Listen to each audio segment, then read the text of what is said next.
I was just going to say, as we're talking on the pre-chat, it was famous last words. I'm not contagious, but I'm not. Famous last words. Welcome. If you get sick, it's not from me. No, I honestly, not be I from me. couldn't prove it either way.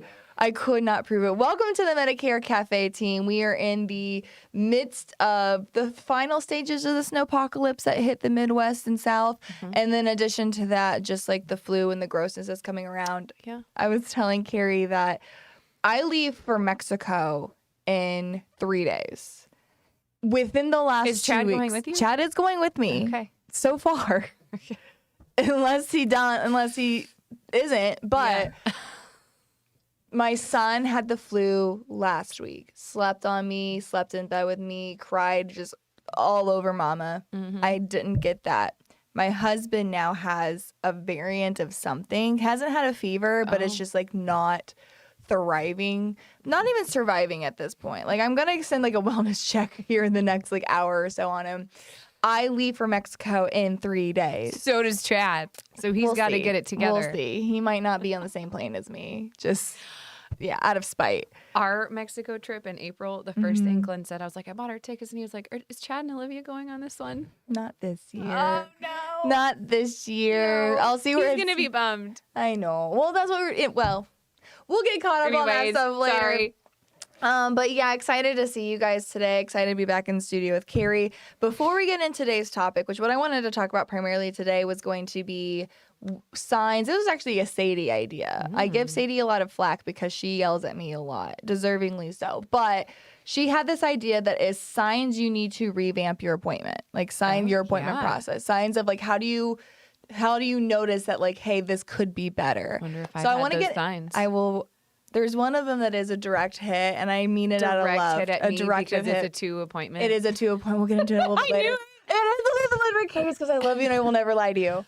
So tell me, I got a text this morning from Kari that said, I don't know what we're talking about today, but I have things to say. And I said, girl, the floor Do you is want me to yours. start with like the yay or the like which one do you want Let's first? start with the...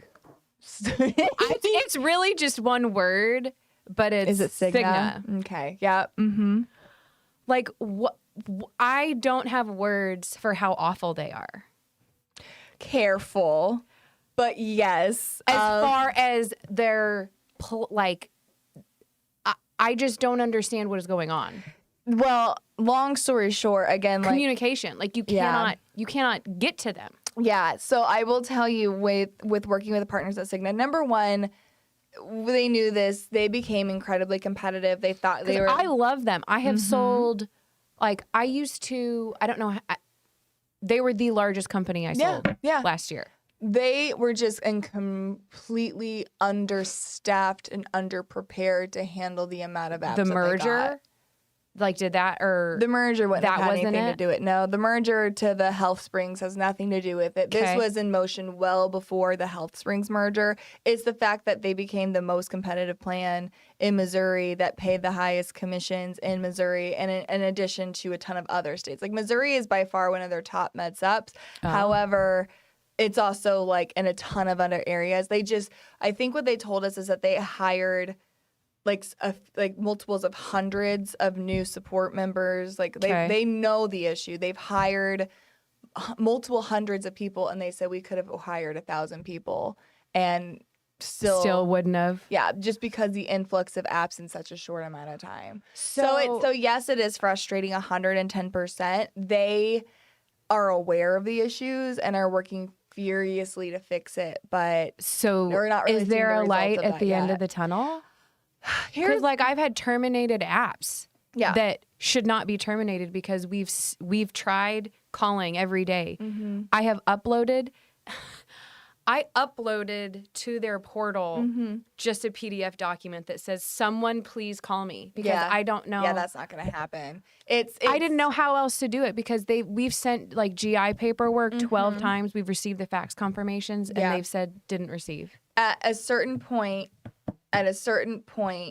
there is the thing of we can't keep submitting business to them. Like, I understand their rate is there. I understand that. But yeah, like that's but just like, what... it's kind of like, if we're going to continue to do the same thing over and over and over again and expect different results, that's actually insanity. Yeah. And so we're continuing to submit apps to Cigna and getting continuously surprised about why we're not receiving good service. So I guess like part of the confusion is I'll submit some apps that are approved in like 2 days for April start dates. We'd love to tell you why that But happens. I can't get like my November application that was a new to Medicare to process. And I mean, like, we are And we can't call. We are seeing some switch ups in Cigna leadership. We have seen some recent people move away from Cigna or on the job hunt. Actually, there's just a lot going on where a lot of the leadership has gone and is no longer at Cigna. My 2 cents with Cigna, and the last thing I'll say about it is that they're a huge company. They are huge, especially now with the Health Springs merger with that. They're a huge company. Right now, things are bad. I don't think anybody could possibly tell you that things are okay right now with how it's being done.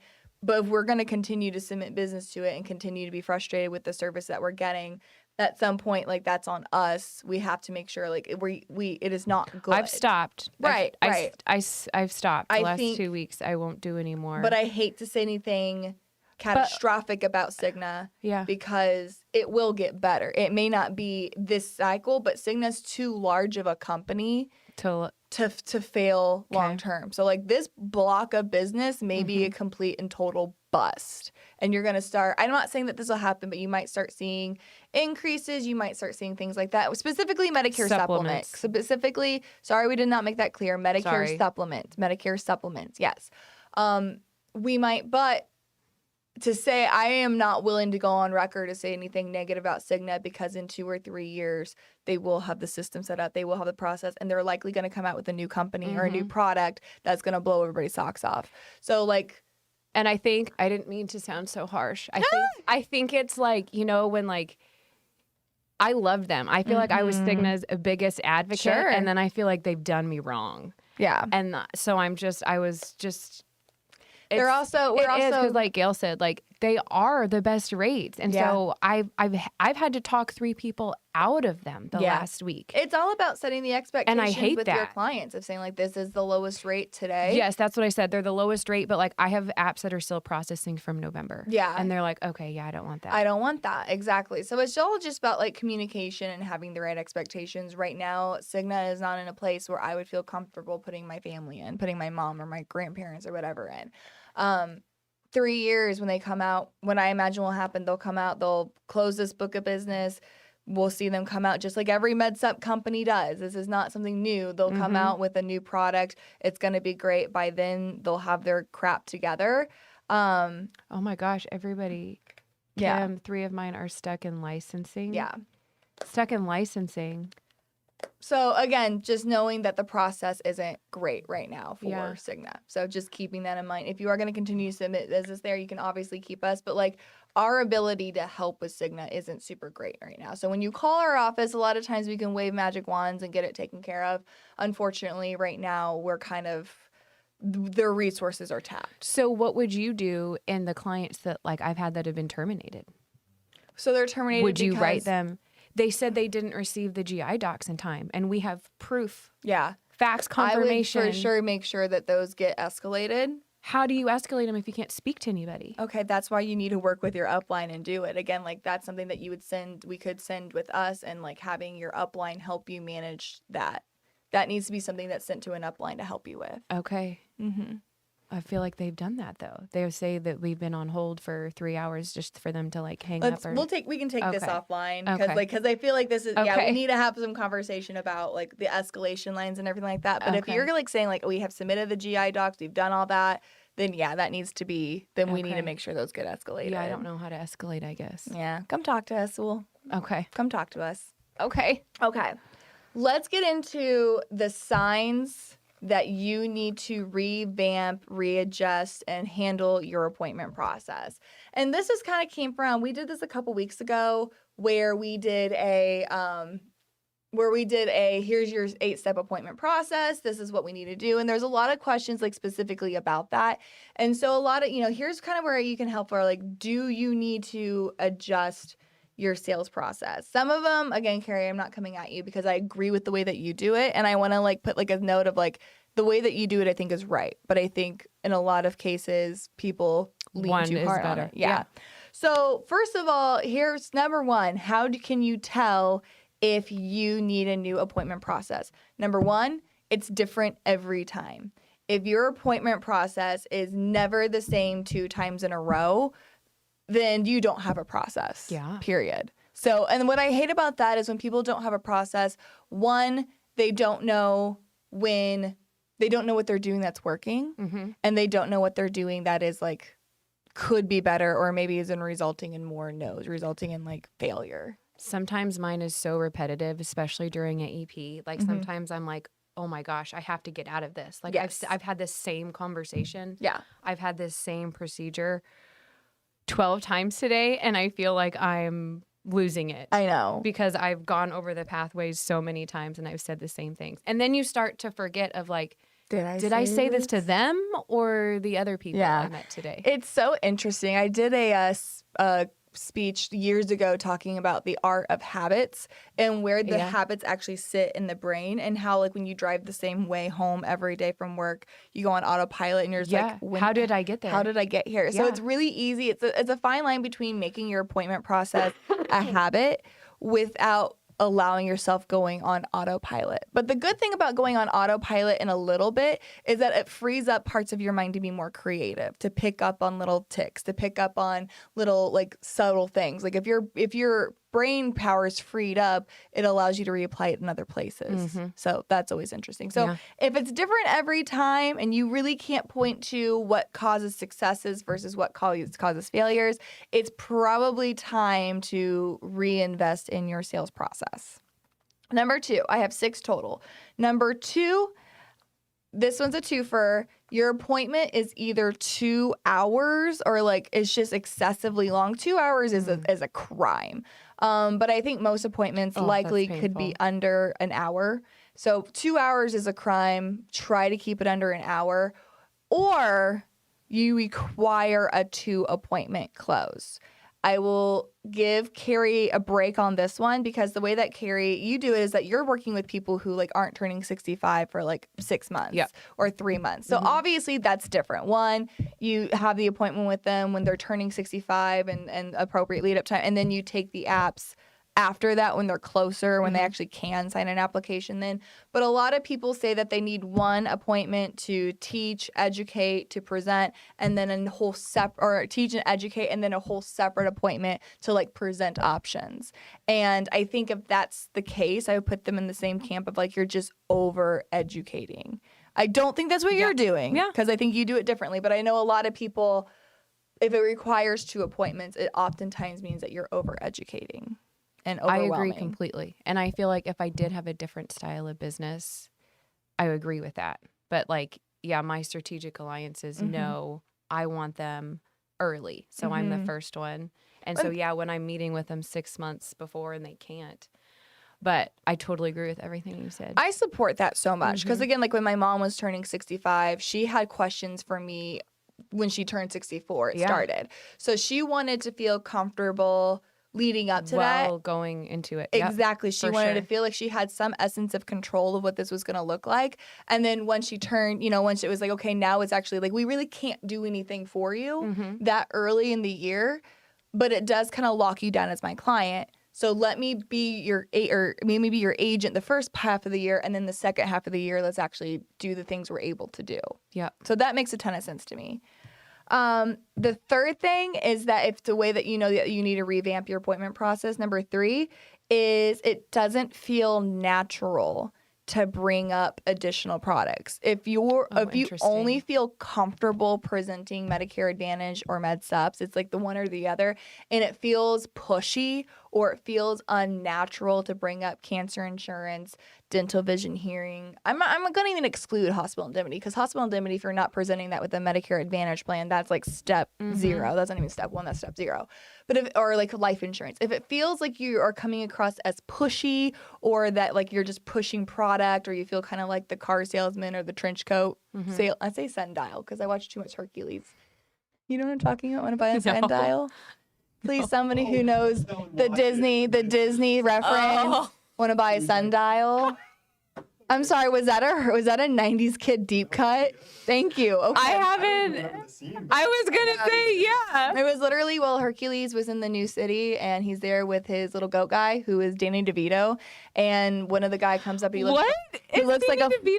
Danny DeVito's the goat guy, and he walks up. Yes, Satyr. Thank you, goat guy. Oh my Satyr, gosh, same I thing. haven't seen And he that walks up movie to in this guy so in a long. trench coat, and I didn't know this as a kid, but it's supposed to look like he's flashing Hercules, like a flasher, but he's actually selling sundials through his trench coat. Selling fake watches.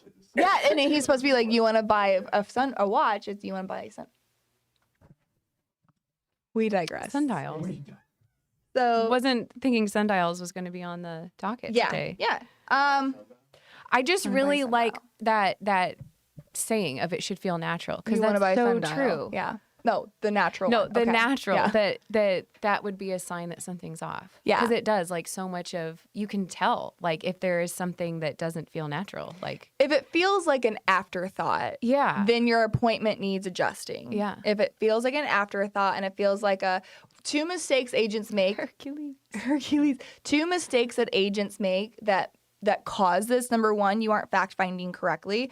When you fact find correctly, you're opening up the expectation of adding additional products, because you're asking them questions about their concerns of cancer. You're asking them how they're financing, their end of life. They're asking if they'd rather recover in a nursing home or at home. So if you're asking the right questions, then you're just fulfilling the promises you already made. Or number two is actually in the closing. People feel really uncomfortable with the closing, because they will close on the MedSup or Medicare Advantage sale. And then after they've closed that, then they'll try to bring up ancillary products. And then they'll try to bring up like a cancer insurance. Because I always equate it to like when you go into a clothing store. And my analogy is getting really dated now, because I always said JCPenney's and stuff. And like... Anyways, they're still around, but they're not as cool as they were back whenever I came up with this analogy. But it's like going to a department store, and you go in there, somebody says, let me help you find, you have an event you're going to, somebody says, let me help you find a dress. You go in there, you shop for a dress, you actually let them like help you pick it out. You go to the cashier, you give them their card, they say, oh, you probably need shoes with this. Like, you're already checking out. You're already over that. You're going to go to the next store. If you do buy shoes, you're probably going to go somewhere else to buy it versus just kind of being a bundled package. Yeah. So if it's uncomfortable to cross-sell, you're not fact-finding. Maybe it is your fact-finding, or maybe you're closing too early. So that's how you know. Or also, like, you're not doing it at the right time, I feel like. It should, again, feel natural in the flow of when you're going over your products. Like, when you're going over the summary of benefits on an Advantage plan, when it talks about hospital copays, like... It's literally selling itself. Yeah. It's literally, or like, again, like talking about... That's where I say, like, a lot of the education, too. People spend so much time educating about how Medicare works, and they spend no time educating on when Medicare doesn't work. Yeah. That's what I feel like it should feel natural, common sense to talk about, like, here's a MedSup and a Part D. You're not going to have dental and vision coverage, though. Like, if you're not talking about what it doesn't cover, which fits right in with the... Well, like, it's like if it was a cancer policy, it's, here's this. So here's what you can expect to pay out of pocket for your cancer if you get diagnosed with cancer. If you do any experimental hotel stays, things like that. I'm sorry. I'm so sorry. I believe you that you're not contagious. I am not sick or contagious. I believe that you're not contagious. What percentage of your appointments are done via phone or video because the client does not want to meet face-to-face for whatever reason? Interesting. I don't know if I know a percentage, but a lot of my second appointments are done over the phone because we've met in person and had that educational meeting. And then they a lot of times just call me and say, I have my card now. And I'm like, all right, do you want to set up another meeting to come in, or do you just want to talk about your options? I'll look at my notes and I'm like, I thought you said you wanted United Healthcare. Like, is that still, And so a lot of the second meetings, I would say probably half of them are done by phone. And you think that's because they value the convenience of not having to get out and do it again? You know, they felt like, you know, I also feel like about half of the people know from that initial meeting which way they're going, and half don't. Half want the time to think about it. But some people know what they want going into it, so it's just it's easier. Yeah. I mean, I've had people come in and are like, I want Anthem and Humana. Where do I sign? Yeah. And I'm like, oh, okay, can we talk? Like, let's, you know. So I feel like it just depends on that. But and it's so hard because, like we always say, you'll have people because research and information is so available, good and bad. Yes. And incorrect and not correct. Correct and incorrect, I guess, is the wait a minute. And so people do come in feeling like they have their mind made up. And there's probably even, especially with agents that don't have the reputation or didn't come with a referral, there's probably a little bit of like insurance sales is sleazy and they try to pull one over on you. So there's a lot of people that come in with like maybe a little bit of guard up that don't try to sell me anything. I already know what I want. And it's really easy as an agent to just say, I'll take the easy sale and just write them what they're asking for without doing a full appointment process. But that is not a loyal client. They are loyal to the product, which is minimal loyalty, not loyal to you, not loyal to your value add. I always get nervous when a client comes in and they know what they want. I always say, those are great plans. I am not going to sit here and try to talk you out of it, but I wouldn't be doing my job if I didn't go over everything with you so I can confirm that this is what you want. What a great segue. Like, what a great, I'm not going to talk you out of it. That's great. I write that a lot, but I need to make sure you know what you're getting. Yeah, because you're going to hear about from a neighbor that, oh, well, she has Essence, and why didn't you tell me about that? Yes, 100%. Well, because you came in here balls a-blazing that you want this. Yeah, yeah. And it's an easy trap to fall into. Especially whenever it's, you know, this person might seem a little more complicated. You just want to get them out of there. Right. You can, but they won't be a lifelong client. Yeah. So agreed. So after that, number 4 out of 6 ways that you know to revamp your appointment, you have a 100% closing ratio. I think if you have a 100% closing ratio, you're not asking for enough. It's like we always, you are taking orders, you are not advising. If you are getting a 100% closing ratio. So what I mean by that is that if you are getting 100% closing ratio, then you are helping them with, what's the word I'm thinking of when it's just like everybody needs to have it. Oh, my brain's not working this morning. When what? When it's just like a commodity. If you get a 100% closing ratio, you are offering a commodity product. You are not offering much more value than that. You are simply just taking orders. So if you're getting a 100% closing ratio, what that tells me is one, you aren't cross-selling. You aren't pitching products. You aren't trying to build full benefit packages. It's okay to say no. Like, we get paid as insurance agents to hear no. Right. And that's like, you have to know, you know, how many no's you have. And I don't like high pressure products. Like, I know like there's some things that like you have to hear no 3 times before you move on. I don't love that. That seems like the traditional salesy, skivvy. I don't like that. But if you're hearing no, that means you're not educating people about their risks. Like, for example, again, I know you talked to my mom about cancer insurance. My mom was basically like, I don't, you know, I actually have an alternative way to pay for if something like that happens, but at least she knows it was an option. She's like, we'll revisit that next year. Let's revisit it. If you're not hearing no, it means you're not giving people the option to say no. So just another, again, cross-selling thing that my agents who brag about 100% closing ratios, I'm like, so does McDonald's.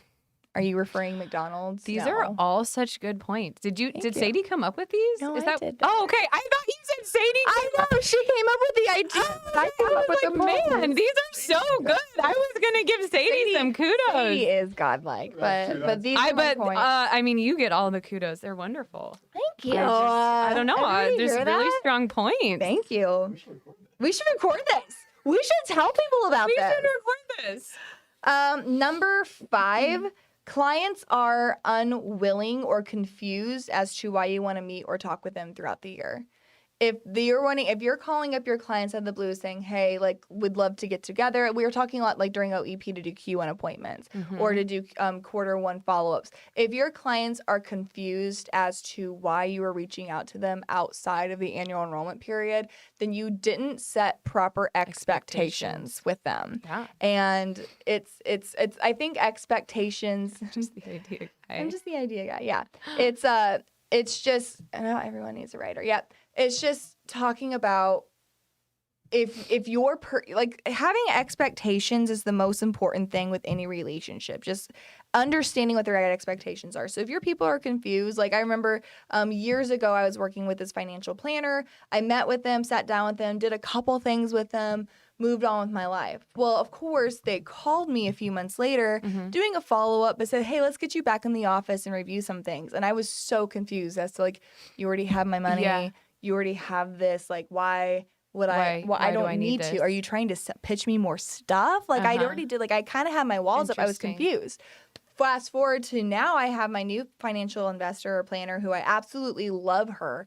And she'll sit there and like every few months, she's like, let's review. And it's just like, I just expect it because she told me during our appointment that like, they do quarterly reviews. We'll do quarterly reviews. That's great. If I hear of any opportunities, I want to make sure I want to gauge your awareness of that. So like, are you okay with us having, continual conversations throughout the year? And I'm like, of course I'm okay with that. Like you're managing, like, of course I am. But it was very different. It was they were offering the same thing, but because the expectations were set so differently, my reaction to it was so different. Yeah. Set those expectations, Set the y'all. Expectations. And then number six and final is if you aren't getting referrals. And that's kind of a duh. Because like you can be doing it. I always equate it to gas stations, right? Do you have a favorite gas station? Oh gosh. I don't know. I don't know if I do. Ask Matt Carson. If you guys know Matt Carson. Okay. Everybody knows. Ask Matt Carson. How are we going to gas stations here? Let me paint you a picture. Okay, paint this picture. Gas has become a commodity product, right? You go to a gas station, the gas is probably the same. You have no idea if you go to Casey's or Break Time or Exxon, doesn't matter. Got it. You kind of expect the experience to be the same. Even if the experience goes well, the card takes your machine, there isn't any issues, everything works great. Yeah. You're not likely to refer a gas station because it went exactly how you expected it to. Unless it's like a Buc-ee's. And she said, what do you mean a gas station? Sorry. I don't even think of Buc-ee's as Buc-ee's? I don't even think of Buc-ee's as a gas station because, right? And they love that.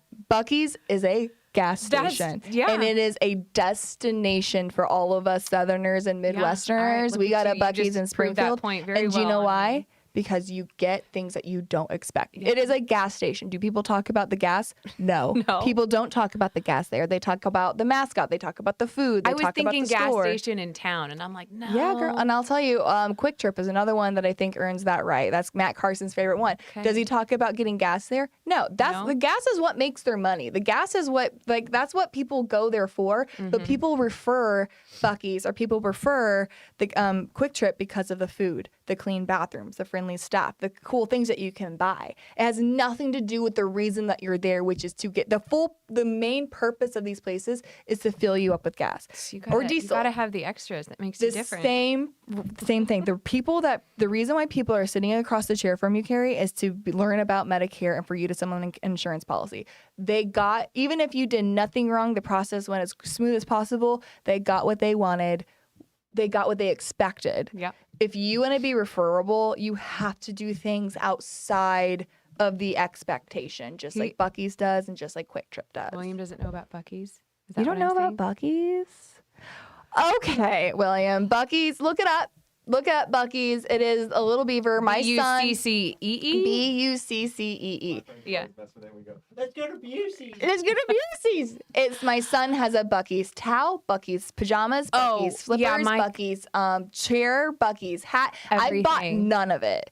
But my in-laws are obsessed. My sister, with it's Buc-ee's. really big in Texas, and my sister lives in Huge. Dallas, like 5 minutes from a Buc-ee's. And like my nieces have Bucky's swimsuits, Bucky's blankets, Bucky's like everything. It's a They were gas doing station. face painting, and she got like Bucky's beavers on her face. It's a Yeah. gas station, people. I bet before long they're gonna have like a park. Truly. They might have slide. I feel like they have like the McDonald's like slides and stuff. But guys, have we yet talked about gas? Have we yet talked about They diesel? do have a lot of pumps. They have so many pumps, and they sell death at the pump. I have a diesel vehicle. It sells death at the pump. Really? Yes, ma'am. I'm a huge fan. That's the wonder if only thing I'll talk husband about. knows that. Is that Interesting. they sell Clean bathrooms, great food. They have a mascot, like whole. So, anyways, all that I'm saying is that No Buc-ee's in Medicare, California. if all you're doing is talking about Medicare Advantage, Medicare Supplement, and Part D options, then you're just a run-of-the-mill gas station. You have to be doing something that is outside of what they came there for. A full benefit package review, being able to check in with them throughout the year, helping them actually use their benefits like the dental, helping them use their gym membership. That could be offensive. Don't ask people if they're using their gym. But still, like if you're actually helping them utilize their plan and actually building that relationship with them, you're no longer an Exxon. Girl, you're a Buc-ee's. Yeah. Act like For the sure. Buc-ee's you are. My Unborn child has Buc-ee's gear. So did mine. So did mine. No shame there. Oh man. Guys, it is 10:31. That is what a we have perfect end note. today. The 6 Perfect end ways note. to identify if your appointment process needs an adjustment. To kick it back to the beginning, talking about Kari's frustrations. If you are, again, like I know you're going to be struggling with certain carriers out there, Cigna right now being like the forefront, the one that's on the chopping block for a lot of people. Make sure you're utilizing your uplines. Again, I know I mentioned that like resources are becoming slim on that, but like if you don't know who to contact, if you don't know who your upline is, if you don't know who to contact for help with things like that, Like please let us Kari, know. Who Please just let made us an know. example of that. No, it's an example. Well, for sure, because it does feel like you're working on behalf of your paycheck. You're working on behalf of getting these people coverage. It can feel really confusing and daunting when you hit a dead end. If your upline isn't somebody you feel like you can get involved with that, then you need a new upline. So let us know. I won't be here next week, and I'm not You'll sad be in about it. Mexico. I'm so Not sorry. with the flu. I won't be. I'm so. You won't my have the God. flu in Mexico. Remind me. I need to go get my airborne. I'll be in. Yeah, I will be in Mexico. I'm so stressed. I will be. So you won't see me next week, and if you do, mourn for me. But I hope so I'm not excited. there with you. Oh my god. At that episode, if oh you're my here. gosh, no for jokes. I'm No just for kidding. jokes. No for sure. Appreciate you guys. Again, if you're watching the recorded version of this, that is my real number. You can text me at any time. It says Ben. Oh. That's not my number. But It's been this whole time. Has Ben been getting my No, texts? only for last. That topic. son of a. switched it Ben coming right at after. the end. They should have Been by now, is what I'm saying. Coming after my throne, which, like, to be I'm fair. gonna take a small step back. Yeah. He's my guess. Like, oh, Oh, yeah, and then he comes in here and changes the phone number to his. yeah, right. Until next time, y'all, have fun Make money. and give impeccable service.